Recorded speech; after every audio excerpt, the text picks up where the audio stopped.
Committee will be called to order. We're in the Aldermatic Chamber. It's July 2nd, 2019. Would the clerk please call the roll? Alderman at Large Laurie Wilshire. Here. Alderman at Large Michael O'Brien is present. Alderman at Large Ben Clemens. Here. Alderman Jan Schmidt. Here. Alderman at Large David Tenza. Present. Alderwoman at Large Shoshana Kelly. Here. And Chairman Richard A. Dowd. Present. Okay. So the first item of business on the agenda is public comment. Is there anyone that would like to speak to any of the items we're going to address this evening? Seeing none. Communications. Communications from Daniel Donovan and Sean Smith, National School District. Reason R19-156 security grants. There being no objection, I'd like to accept the communication and place it on file. Okay, unfinished business. There is none. New business resolutions.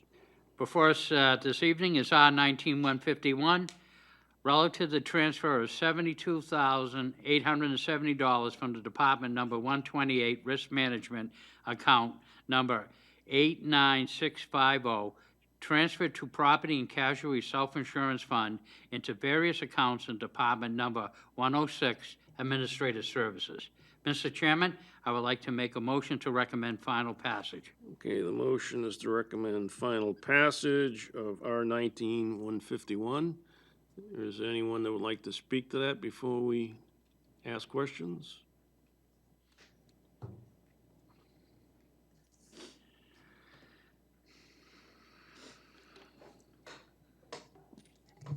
Good evening. Kim Kleiner, Director of Administrative Services. When we were before you with the budget, we tried to put together the division at no cost, really, to the city. What we found in organizing the division, and I can tell you that it's going very, very well. The departments are all working together. And this has been so far very worthwhile in how we run and operate within City Hall together. But what we did realize is there's an office on the first floor that we are now using as the administration office, and we did not have someone to occupy that office.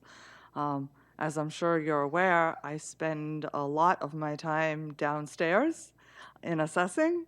So that office was unmanned, and there wasn't someone there that could answer questions to department heads and people within the division when they came in.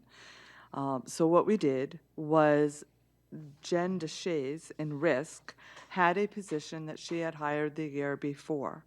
And this position was mostly clerical in nature, although the position was working on a scanning project, scanning a lot of old documents and putting things to electronic file. We have borrowed that position in administrative services, and she has really been the face that everyone sees coming in, helping us to manage and keep everyone together, organize division needs, and assisting me, which has worked out quite well. All of the department heads have really utilized her, and she's been the main source of keeping our communication. So what we decided to do in speaking with Jen DeShays was move that position from Risk to administrative services.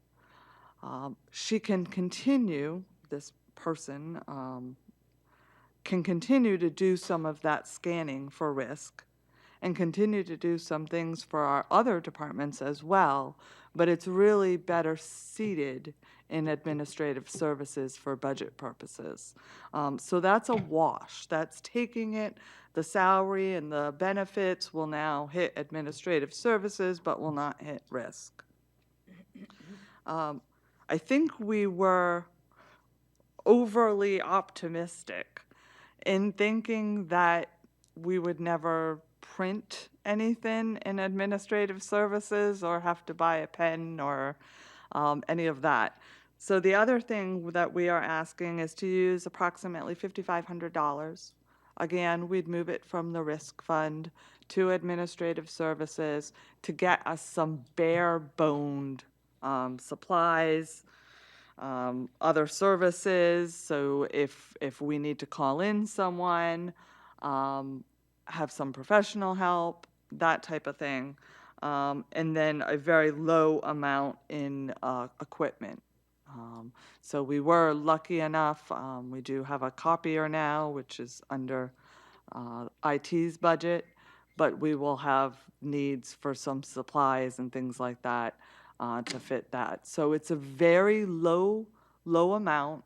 We'll watch it and we'll see for our next budget cycle where it really needs to be. But both Jen DeShays and I felt that this was not a large impact for $5,500 from the risk fund.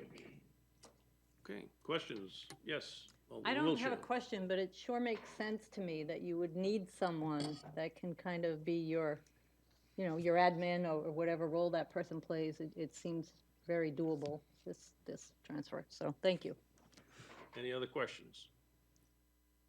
Alderwoman Kelly. Thank you. I just want to make sure I understand. So everything is moving over from risk, or that 5,500 is on top of what's moving over from risk? So it'll all be coming out of the full 72,870 will be coming out of the risk fund and going into administrative services budget. The difference is that the salary was a charge against the risk fund and it will no longer be a charge against the risk fund. So that's the difference with the salary. We're still in net zero? Yeah. Okay, thank you. Okay, any other questions? So the motion on the floor is to recommend the full board final passage of our 19-151. All those in favor signify by saying aye. Aye. Opposed? Motion carries. Thank you, Mrs. Kleiner. Alderman O'Brien. Before us this evening is R 19-152, relative to the supplemental appropriation of $110,000 of unanticipated revenue from Department Number 170, Hydroelectric Operations, account number 44900, Hydroelectric Power Generation, into Department Number 170, Hydroelectric Operations, account number 54290, Dam Operating and Maintenance Services. Mr. Chairman, I would like to make a motion to recommend final passage. Motion on the floor is to recommend final passage of our 19-152. Director Marchand, would you like to?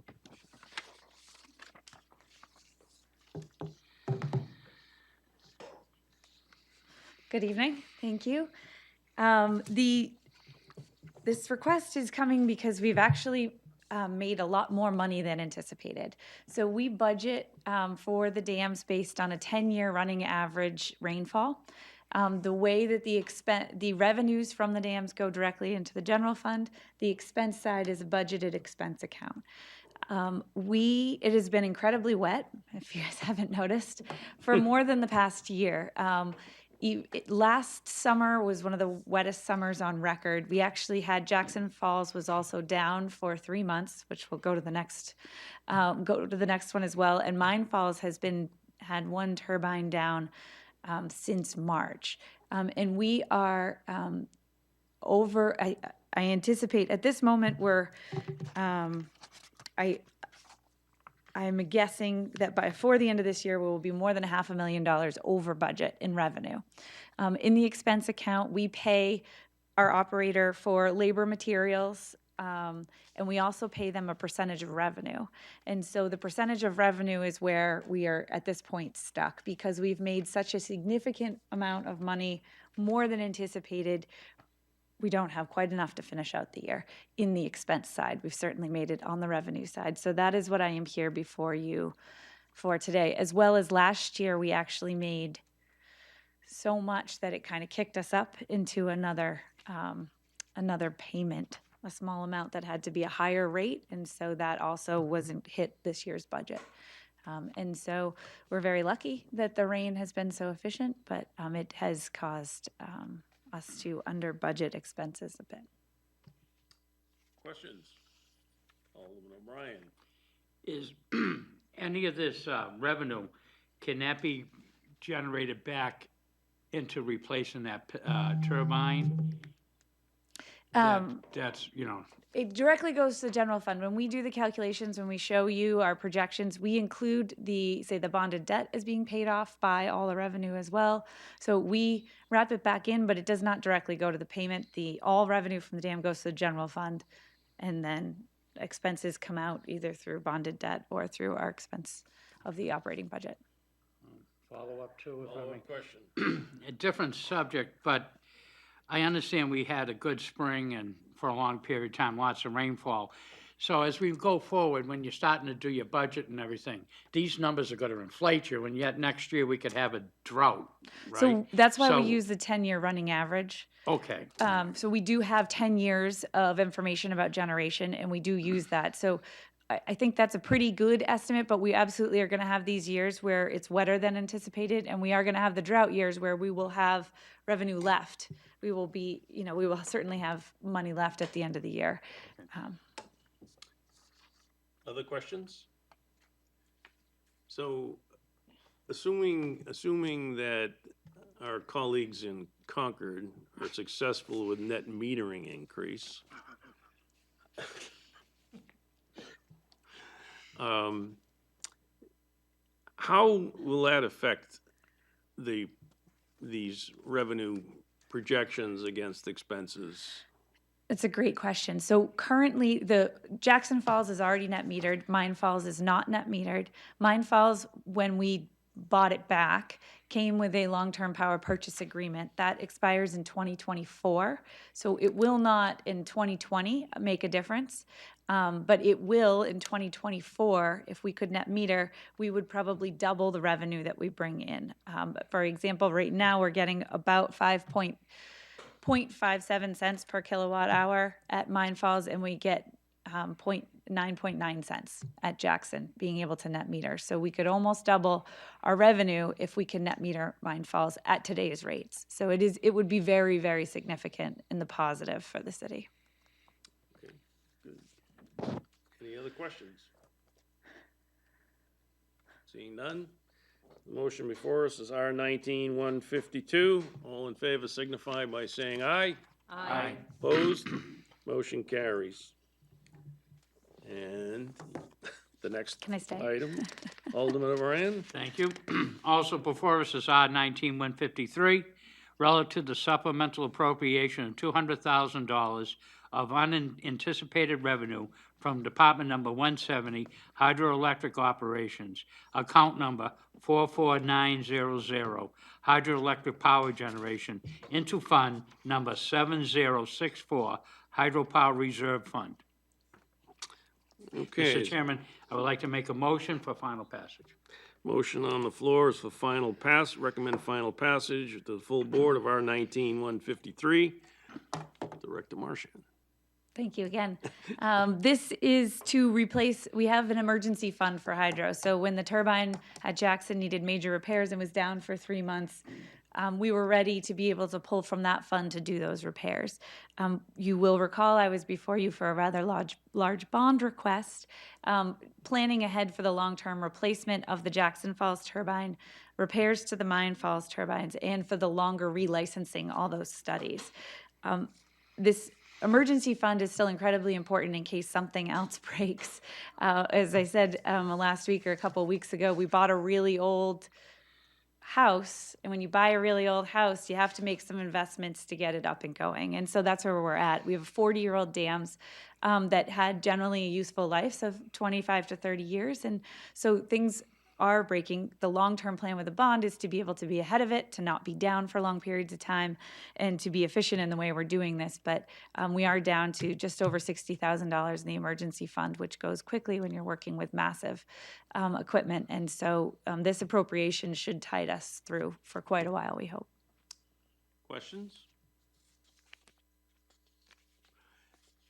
When we have the new generator designed, built, and ready to use.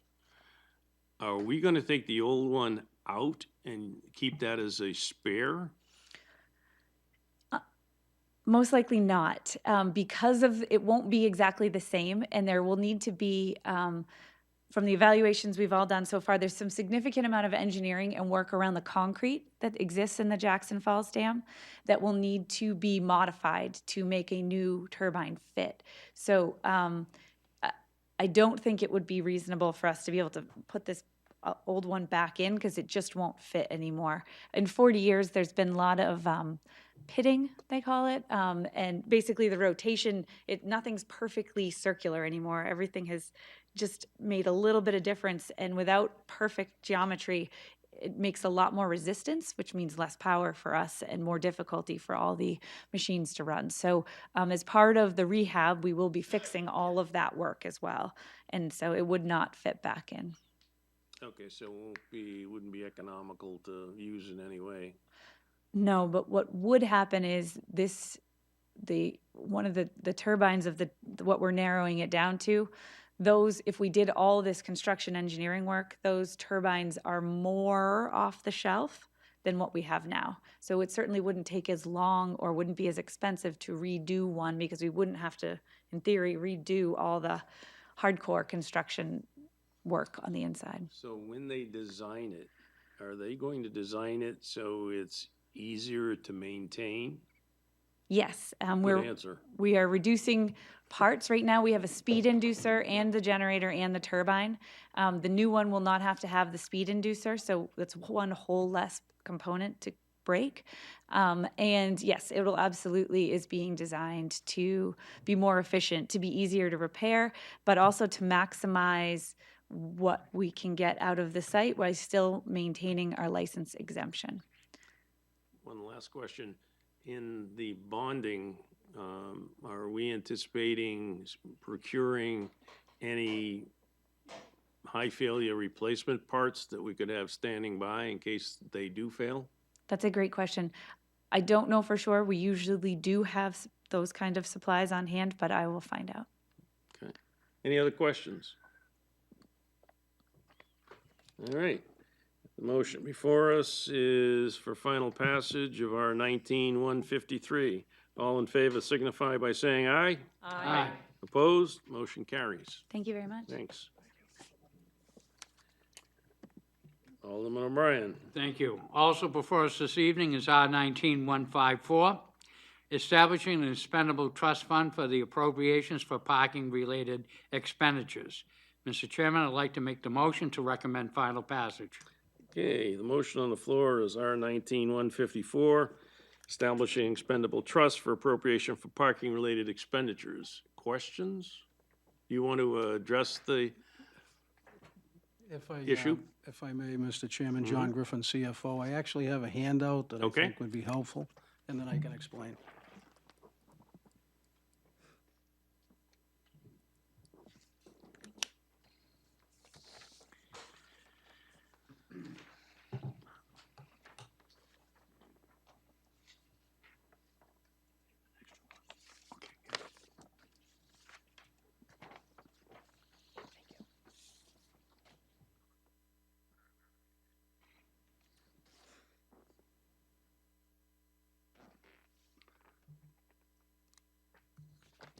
So the handout that I provided explains kind of a step-by-step approach to creating what we don't have now, which is a expendable trust fund for parking-related expenditures. As you know, we have a fund that was created several years ago to fund the Downtown Improvement Committee efforts related to parking revenues. So this is the funding source for this would be what's called now the Traffic Violation Fund, which really is a misnomer. It should be parking enforcement. So as you recall, the parking enforcement and parking was transferred under the leadership of the Economic Development Department. And as part of that, that team has significantly reduced the cost of operation. So at the end of fiscal 19, which is what we're in, we have about $160,000 of excess revenue over expenses. I think, I know Director Cummings has reported on parking-related matters throughout the last year or so. So what this is trying to do is, as opposed to the revenues minus expenses simply going into the general fund, because that's the mechanics of how that works as a surplus, is to capture in a similar fashion as the Downtown Improvement Committee funding, is to take at least in this year, take those dollars and through the escrow process, move money from appropriations not spent to this fund if you folks see fit to establish the fund. So that's kind of the mechanics of the initial year. Then the thought would be in fiscal '21, what we do is we take the revenues actual minus the expenses from July with today to the end of the year and budget that as a transfer, very similar to the downtown improvement. So you actually know what the revenues are. What we found was with any kind of parking operation, you do need money from time to time to what I refer to as parking-related expenditures, and it could be a study, could be some infrastructure improvements, et cetera. So this would be another vehicle in which the parking team could operate. With regard to that revenue, so as I mentioned, it's about $410,000 in revenue minus $250,000 of expenses. There's a certain amount of money that's going to flow into surplus. What I'm proposing and what the mayor is sponsoring, along with Director Cummings, is take that.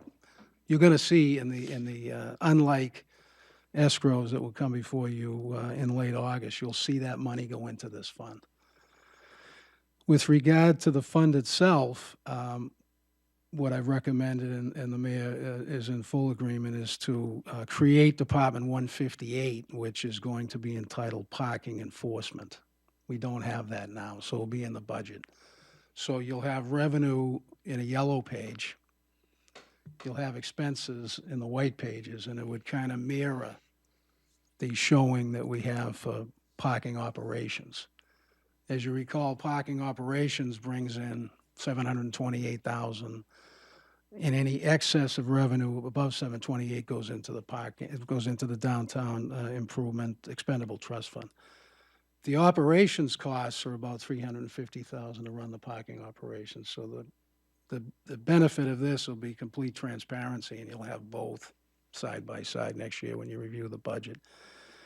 And they'll be mirrored, so if you do have a budget book and you look at it, it's got the yellow page parking operations revenue, and you'll have the expenses by account, by two-digit account, and a little bit more detail on the other side. So we thought this was an important step as we move forward with parking-related efforts and initiatives and so forth, and it'd be a funding source. So with that, Mr. Chairman, I'd be happy to answer any questions that you may have. Questions? Alderman Clemmons. So this is a separate fund from what, or these are separate revenues from what funds the Downtown Improvement Committee? Is that correct? That's correct. Okay. And then the second question I have is, what's the intended use of the, is there an immediate use, or are we just building a surplus for something, or?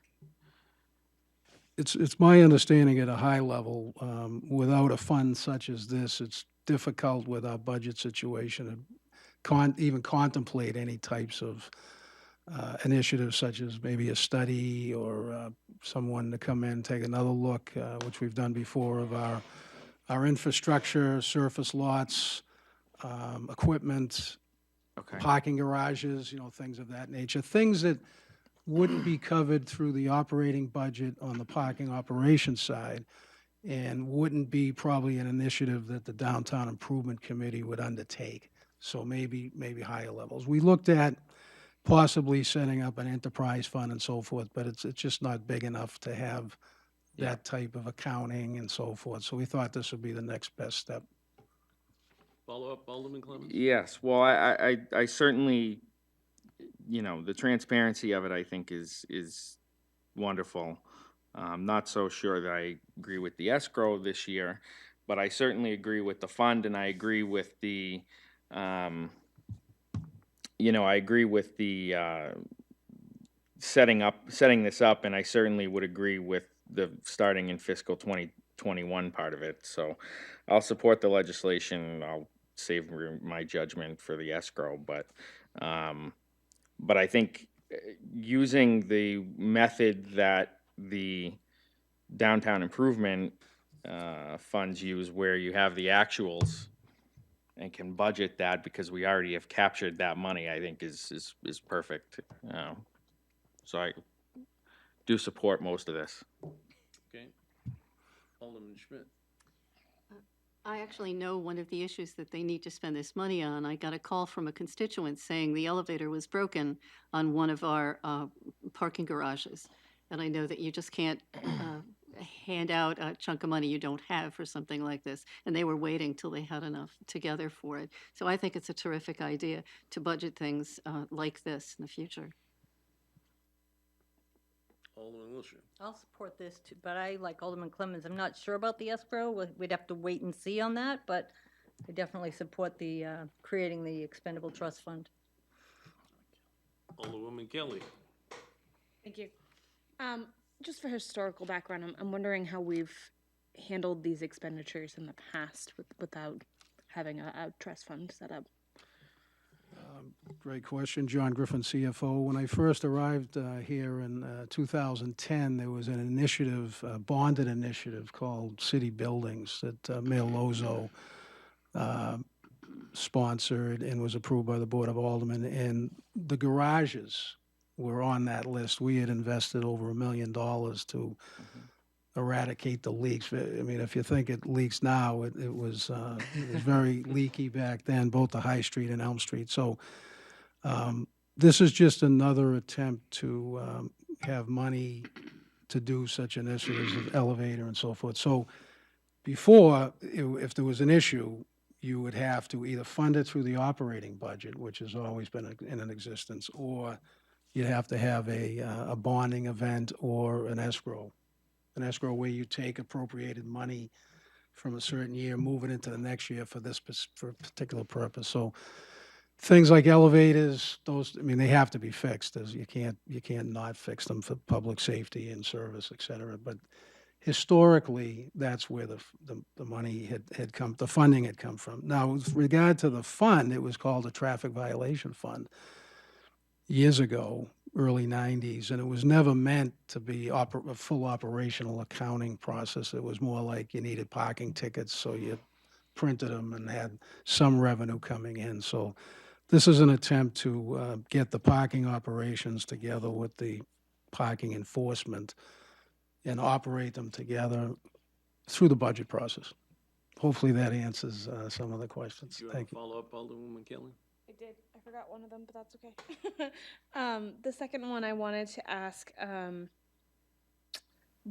you said that it's going to set up a new department. I know that parking has changed a couple times.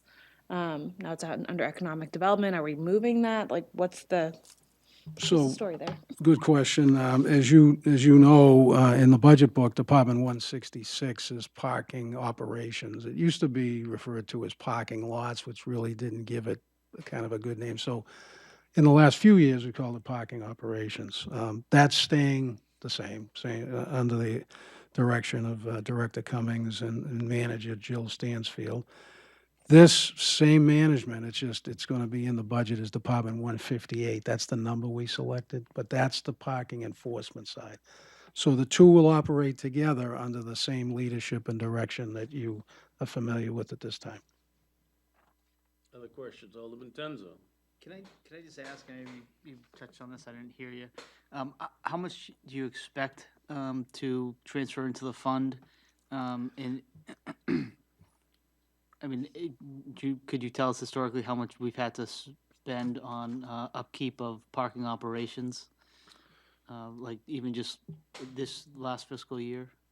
The parking operations side, 728,000 is the revenue, and about 350 to 400,000 is the operations. I'm sorry, So not on the- parking operations, tickets, how much do we raise in tickets and how Oh, much? okay, that's a good question. So most recent report that I have in front of me is 408,000 for parking violation revenue and 248,000 of expenditures. Now, prior to fiscal 19, fiscal 18 was a wash. There was no excess revenue over expenses. So as Mr. Director Cummings and the mayor had indicated, they looked at the operation, streamlined some things, took out some expenses that really didn't belong there, like snow towing. You're familiar with that, is done, and that's budgeted. Most recently, that's that 30,000 that Director Photo budgeted for snow towing, where they literally take the vehicle off the street and bring it over to the solid waste. But so there hasn't been over the last several years any surplus of revenue over expenses. So this year, we wouldn't propose this if it didn't turn around in the fashion. Now, with regard to the escrow, it could be an up to number. The thought here is to get at least a sizable amount in here. But obviously, the Board of Aldermen, the mayor, proposing the unlike escrows, you folks would have another discussion point. We have several expendable trust funds. One is the Downtown Improvement Committee money. We have the Welfare Expendable Trust Fund, the Snow Expendable Trust Fund, all set up at certain points in the last 20 years for different reasons, but they've kind of helped us, would give us a level of comfort beyond the general operating budget. So that's kind of what we see. We see Director Cummings is hopeful that these numbers will continue, but it's all a question of how many tickets we've written. The revenue was about the same. It was about 410,000, but the expenses have gone down with some of the approaches they've taken. Alderman Tenzo? Thank you, Mr. Chairman. And, a couple of my concerns with these expendable trust funds is that they do take revenue away from the general fund. And we've had discussions about how much, $100,000 could do for our police and teachers and fire departments. And so I'm concerned that if we don't put a cap on the amount of money that can be in this fund, especially where it rolls over from year to year, then that they could, accumulate an excessive amount of money that we could be spending on other priorities in the city. My other concern is that some of those expendable trust funds, like the sidewalk expendable trust funds and some of the quadrants of the city, do have a significant amount of money, and I know those are funded differently than this would be, but I hate to see money just sitting around if we have other uses for it in the budget, which clearly we do every year. So I would make a motion, Mr. Chairman, if it's appropriate now, just to create language in here that this expendable trust fund shall be capped at $100,000.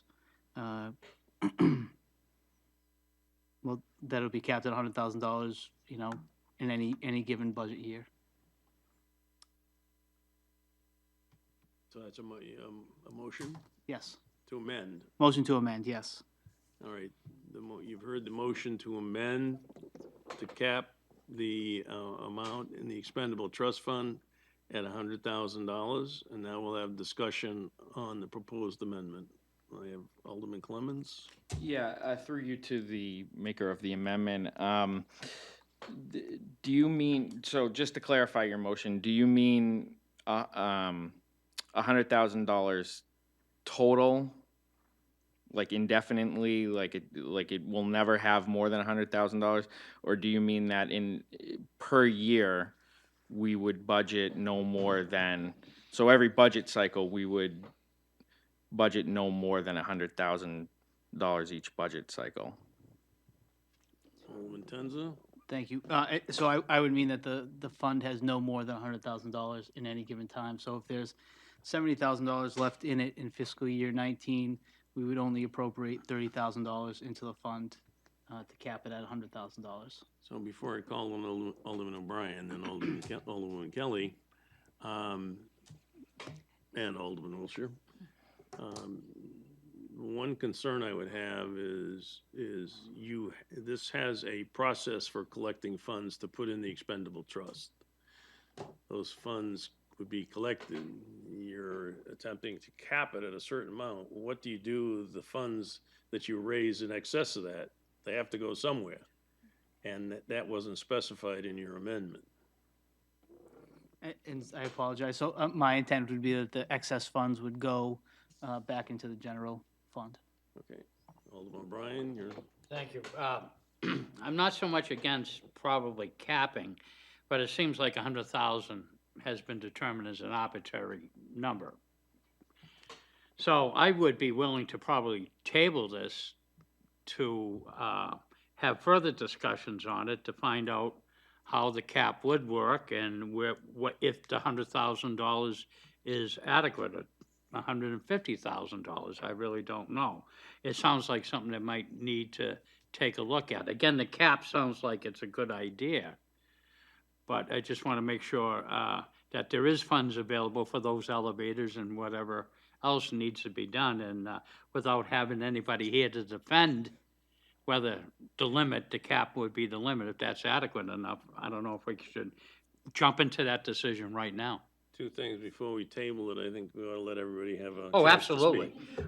So I suggested, I didn't make the Alderwoman motion. Kelly, then I'll go to Alderman Wiltshire, and then back to Alderman Clements. So my question was similar to Alderman O'Brien, wondering if we could get some information on what types of projects we've seen in the past and what level the funding is. I like the idea of capping. I had the same reservations as Alderman Tenza because it is taking away funds that we could use for other things. And we do have a lot of expenses and a lot of departments who feel like they could use a little. So I appreciate that. I don't know if this is appropriate, but I wonder if capping what we put in each year would be better than capping what's in the fund. So if we say we're only going to put in 50,000 every year, then it would allow it to accumulate a little more, depending on what kind of improvements we would need to make. Alderman Wiltshire? I would support the motion that Alderman O'Brien might make, because I would like more information. I don't think capping it right now without that information is gonna, I don't think that's the right way to go. I mean, you're certainly entitled to make any motion you want, but I think I would go for Alderman O'Brien's tentative motion and get more information on it. Before we go too far, based on what the discussion is right now, who would be the person that we'd be seeking this additional information from? I'd like to just offer a couple of thoughts, and then the mayor and Director Cummings could fill in, but we do have some successful expendable trust funds. The snow trust fund in particular, that's generally has a little over 300,000 in it. Fortunately, we haven't had to use it most recently. The welfare amount, as Mr. Mack had indicated, has 350,000 in it. Those have worked very well over time. The downtown improvement expendable trust fund, you've seen that with maybe 80,000 going in annually, or 120,000, depending on how much revenue we've garnered over the 728. So thinking about this and the purpose to set it up, I think 100,000 might be too low. However, very sensitive to the budget. So when that transfer is made, taking a look at the revenue minus the expenses, nothing in here says it has to be that number. The mechanics would suggest that it would be, but in the budget process, as the mayor looks at all of the departments and so forth, he may very well, if the number was 100, he might only fund 50. Then you folks with the Budget Review Committee and the full board would have that approach. But the intent wasn't to limit it, but it wasn't intended to grow to $1 million, $2 million. And I think those are good points.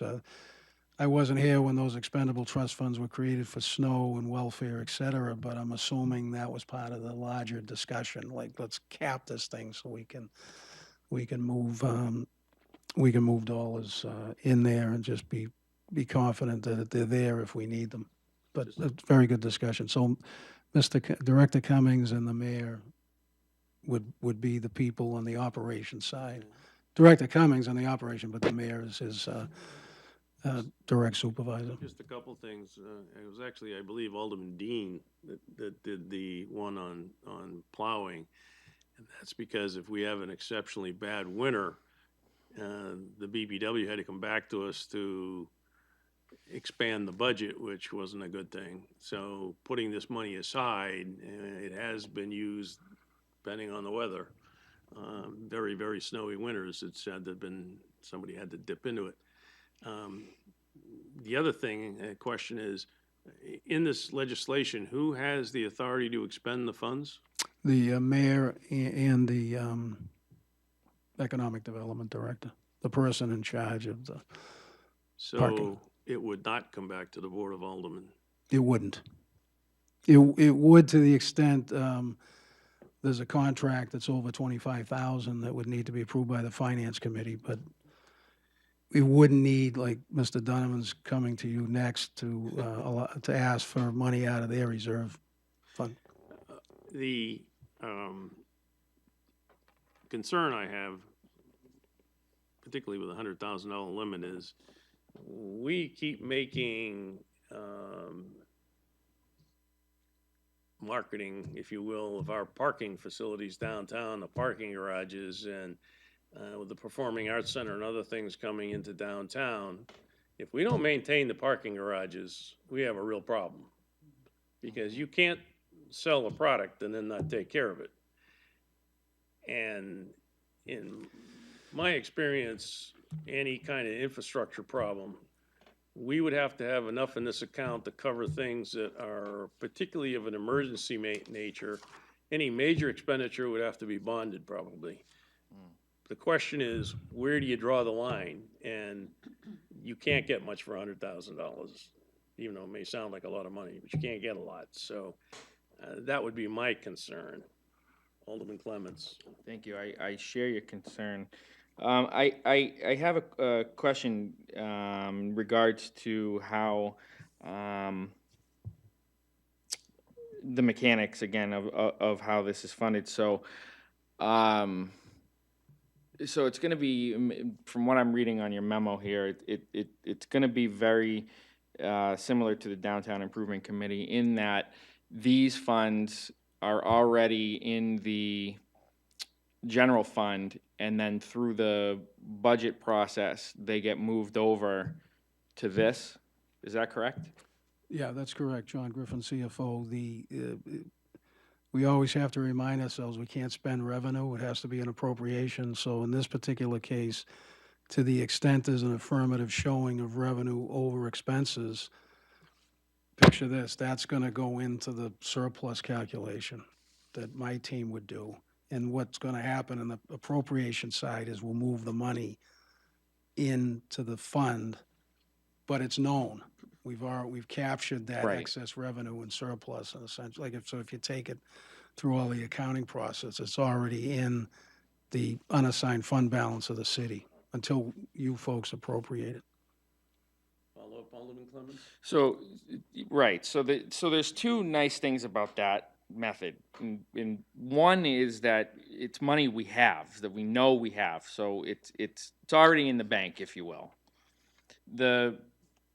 The second good thing about that particular process is that, like the CFO said, is that if we have a year where, let's say it's $200,000 in surplus or whatever, we decide that based on the needs of parking or the needs somewhere else for that matter, we don't want to appropriate all of that money in there, we can choose not to, because it's money that is sitting in the city somewhere else already. So it's not like it's a projection. It's money that we have already. So so when you think about it from a budgeting perspective, you have to look at it like it's actually an appropriation. We're appropriating it to this fund. So I would say on a year-by-year basis, it's a decision that's going to come down to the Board of Aldermen and the mayor deciding, is $100,000 a good number? Is 50,000? What is it? What are our needs? And I would say that from that perspective, a cap on it might be unnecessary only because we already have control of that anyway because of the way that the legislation is written. It's not an automatic. So I think there's a lot of control there already. But to echo some of the comments also made, I would also agree that I'd like to see a list of what the priorities are, because this came up similar earlier in the year when we had legislation before us to raise the parking fees, and the question was brought to us, why? Why are we raising the fees? And ultimately, the board decided to kill that legislation. Again, we didn't get an answer to that, and even tonight, we still don't have an answer to, okay, we're going to create this fund. I think it's a great idea. There are obviously needs, the elevator in the garage, things like that, but to what extent? And so I would agree that maybe we get some of that information first and then consider what Alderman Tenza has proposed or what Alderwoman Kelly has proposed and look at this comprehensively. Alderman Kelly? Comment and a couple of questions. I share the concern about upkeeping our parking lots. I think especially with the things that are going on downtown, we have to be vigilant of that. What I'm thinking is that it's not necessarily a question of whether we would do those things or not. If we have this fund or not, we're still going to have to fix that elevator. We have to. It's more, do we want to earmark the money for this specifically? Two questions for Mr. Griffin. I wanted to know, are there any capped ETF funds now? I couldn't quite understand if you were saying that the Snow Trust Fund was a capped fund. There are, my understanding that there's at least two. I think the welfare and the snow was capped, but I could definitely get that information. Some of them, there's just no mechanism to get any more money in them. So this is that's kind of why they don't grow. But I can get that information. And as a follow-up, if I could, the way that it's set up, we choose the calculation before. Could we choose not to put any in? Yeah, the mechanism is set up to transfer. It's kind of one of the last white pages before the enterprise funds, but there's a series of transfers. You could decide not to put money in, or if the revenues minus expenses was so great, you could decide maybe 25% of it or 50%. We do have, and I think it was mentioned, make sure we get this on, is there's the David Dean Skate Park Trust Fund. That funds the skate park. That's a cell tower revenue. Just whatever the revenue is, you move it in. Mine Falls and Holman Stadium. Those are how someone back had the foresight to say, okay, if we're going to sell cell tower space and get revenue, let's move it in to fund those areas that may not get funding through the normal general fund process. So there's a lot of good things that have happened by having these things, but I totally understand trying to make sure that it's controlled in some way. Alderman Wilshire? I was here when we set up the snow plowing expendable trust fund and the welfare trust. I've been around for a while, I guess. I guess that's all I'm saying. But we also have the police crime expendable trust fund. I don't think there's anything in that fund at all. So I kind of see what Alderman Tenz is saying, you know, that maybe that money could be used somewhere else and not all put in one place. I mean, certainly having more police presence downtown is what the merchants want, and I don't know. I'm okay setting up the fund, I just am not sure how it's gonna get funded. So I think if I was looking at a cap per se, I'd want to have a threshold of where you'd jump to a bond. Of course, that would also be something that would have at least a 15, 20, 25-year lifespan. But I think I agree with Alderman Clemmons. We already have a mechanism for controlling the total amount that's in the fund. Because if it got too heavy, we could stop putting money in the fund. So it probably equates to not necessarily having to have a cap. A cap could be more restrictive than we might want on this kind of a fund. So I don't know how the maker of the amendment feels about that.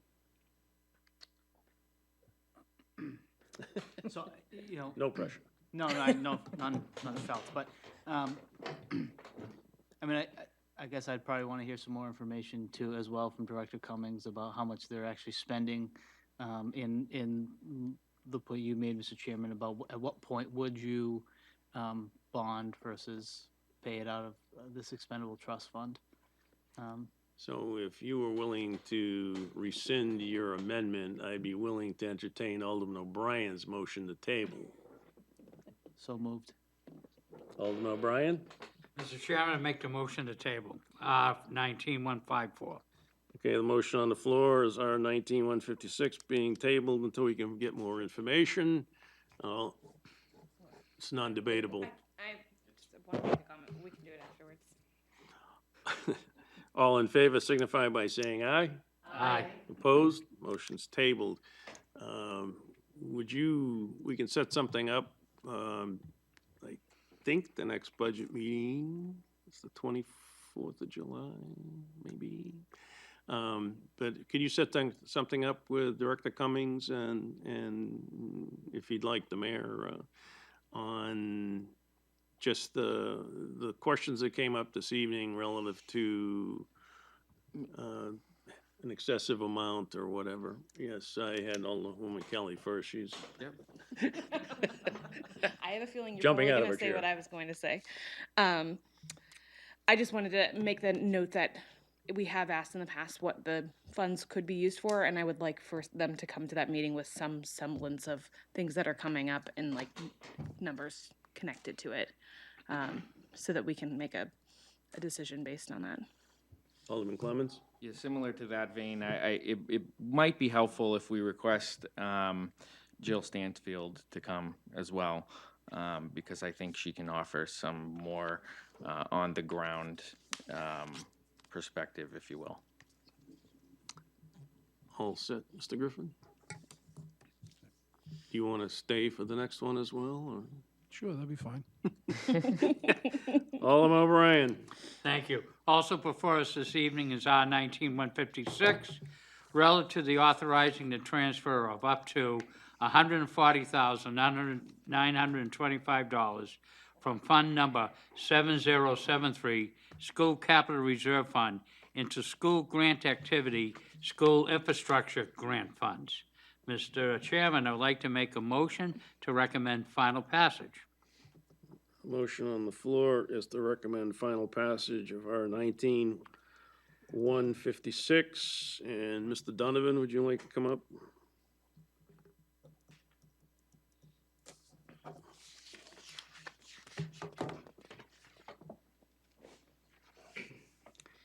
Good evening, Dan Donovan, Chief Operating Officer for the school district.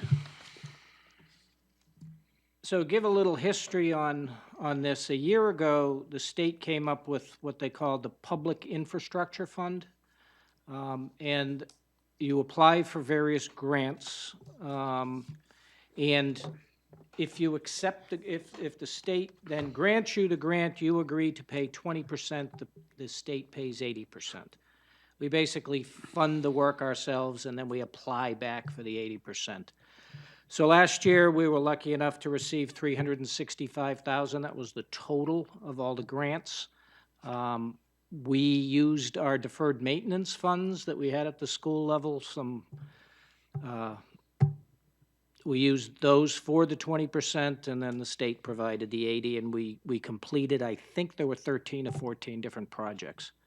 So there were more funds made available this year. The total of those funds total of the projects that we received were $469,750. So once again, we need to come up with our 20%. 20% of that's $93,950. But most of these projects, almost all the projects we've received in this fund are school safety / security related projects. Last year, they were mostly cameras and covering blind spots and fixing doors, et cetera. This year, most of the grants we put forward are for vestibules at the schools. If you've been to some of the newer schools that we've redone, Broad Street or Sunset, you get in, you have to buzz to get in, you get into the first door, but you're in an enclosed vestibule. You can't just walk into the school. But that happens at one or two of our high schools, and it happens at maybe 2 or 3 other schools. Most of the other schools, once you're buzzed in, off you go.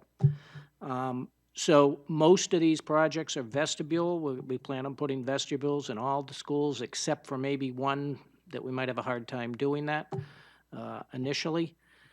So Mr. Smith, Plant Operations Director, said he probably needs about another 10% on top of that 93,000 to handle some engineering, architectural drawings to get this kind of work done. If you think about it, our schools are all different for the most part. There's a few that are alike, but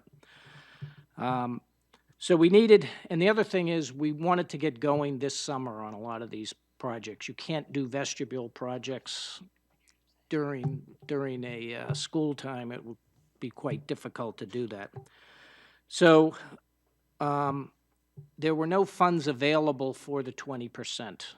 So in speaking with CFO Griffin and talking to a couple of other people, the first question was, well, are you going to have some excess in your operating budget this year? The last 4 years, I think the total of the last 4 years excess in the operating budget was about $7,000 combined. So typically I'm very careful, and the answer to that is usually no, I'm not going to have any. This year, I hope to have some. I don't know that answer yet. The summer payrolls are just coming through for the teachers. The first one of those is tomorrow. I'll have some information there. And over the next few weeks, we'll be closing the books. I'll get a better sense on what we have. So my latest forecast shows that I'll have some of this $140,000.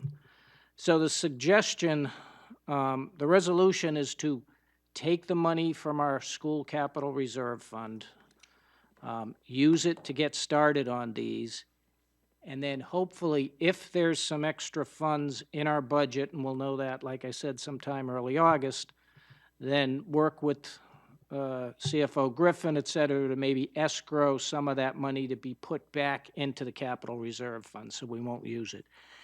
This school capital reserve fund is really the only money we have in case anything, there's 17 buildings, roof blows off, all kinds of things could happen. We really just don't have any money. As you know, we're working towards this middle school project. It was going to be a significant cost, significant bonding. So that's basically what we'd like to do through this resolution. Just a couple of additional things, as I work pretty close with Mr. Smith. The vestibules that we're building are in accordance with guidelines from Homeland Security. You're not going to hear a lot about them. You're not going to hear a lot about how they're constructed for due reasons. But if you go to some of the schools that they've been put in, Charlotte Avenue happens to be one of them, you will see that security is significantly enhanced in the school. The other things with the cameras and all of that are also suggestions of Homeland Security. The other thing I wanted to mention is that we are working with the architects on the middle school project, and we're touching 2 existing middle schools at least. That is Pennachuck and Fairgrounds. And any money spent on security at the front of those buildings, if any of it comes out of this fund, it will not change in the final design. In other words, it won't be wasted. So the part that's strictly the security for the front door, part of it would probably be involved with this money. But it won't be something that the project and its end design would change. So what I'm trying to say is it's not going to waste the money. Being very careful about that. But we do need to probably do the security enhancement before we get started on the middle school project. So that's all being coordinated. And I think that as far as replenishing the fund, I think that's pretty important. If they do have money left over, their budgets are really tight year to year. But if they have the money left over, this is the only money they have if they have a real issue. And you could list 4 or 5 things that could be not only catastrophic, if you will, but something that if you want to keep school going, you have to get them repaired right now. And that's the quickest ways to use that account. So that's a very important account that has been higher in years past, but again, with some limited funds coming down from the state these days, it's probably not going to grow for a little while. So I think it's important that it get replenished if we have that opportunity. So, questions? Alderman Clemmons. Yeah, thank you. No, I think I think it's great. And I especially like the fact that the state's paying 80% of this. So, this is I have had my disagreements in the past with some of the school security things that we've done, but this is one of the ones that makes common sense to me. They're doing it in my wife's middle school. They're renovating that, and this is one of the things that they're doing there. And really, it should be something that every school has. It's just common sense, and I support it 100%. Other questions, comments? Alderwoman Kelly.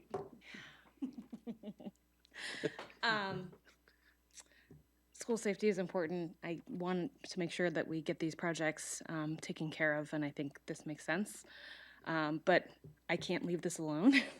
And I just want to say that I feel incredible disappointment as a mom, an elected official, and a citizen that bodies above us have failed to act on the epidemic of school shootings, and we have to now take this money and make sure that we're making our schools like fortresses. I think everybody would concur with that. I get choked up. Sorry. The one thing that concerns me is I don't want students going to school and fearing while they're in school. I want them to feel as secure as possible, and this is no small measure in helping them feel more secure. Alderman Wiltshire. I'm just going to echo what you all said. And no parent should worry about sending their child to school. No child should fear going to school. So whatever improvements we can make to safety and security, I'm 100% behind it. Any other questions or anything else to add? Okay, the motion on the floor before us is to recommend to the full board final approval of R19-156 relative to the authorizing transfer up to $140,925 from School Fund 7073 School Capital Reserve Fund into School Grant Activity School Infrastructure Grant Funds. All in favor signify by saying aye. Aye. Opposed? Motion passes. Thank you, Mr. Donovan. Mr. Griffin? Thank you. Alderman Bryan, new business ordinances. There is none. Okay, I have not heard anything from the police department or from legal, so we don't need to take R 18102 from the table. General discussion. Seeing none. Public comment? Oh, I thought Manny was here for, evidently no public comment. Remarks by Alderman. I hope that everyone has a very enjoyable 4th of July and have a safe weekend. Ditto. We don't need a non-public session. Alderman O'Brien. Motion to adjourn. Motion is to adjourn. All in favor signify by saying aye. Aye. Opposed? Motion carries. We're adjourned at 8:05 PM. Not bad. Happy 4th, everybody.